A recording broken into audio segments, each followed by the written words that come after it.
Many humans and human-centric systems ignore or disbelieve in the experience of individual animals.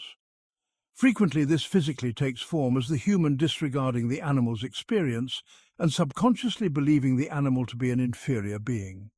In humans thinking that animals are the inferior being, they lose sight of the animal's individuality and in turn become the truly blind beings.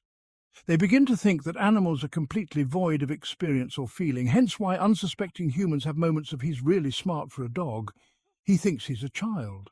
The animals are always experiencing, processing their surroundings, calling upon conscious and subconscious cues, learned and inherent behaviors, and in-moment decisions to shape their actions.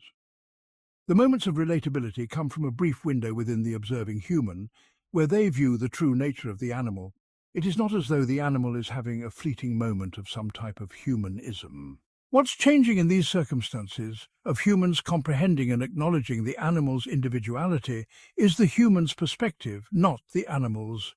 The animal does not have moments of humanism or sporadic moments of human-like thought patterns and behaviors, which the human then observes in a quick, fleeting moment, only for the animal to return back to mindless automation shortly thereafter.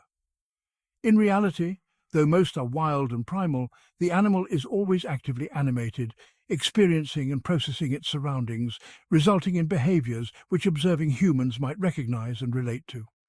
It is the observing human who is projecting their ideas of animal behavior versus human behavior onto the unsuspecting animal, and it is only when the human views something which they recognize as human or non-animal that they see the individualistic nature of the animal. In truth, if the human remained open to seeing the animal's individuality at all times, they would likely witness many more behaviors which they could recognize and relate to.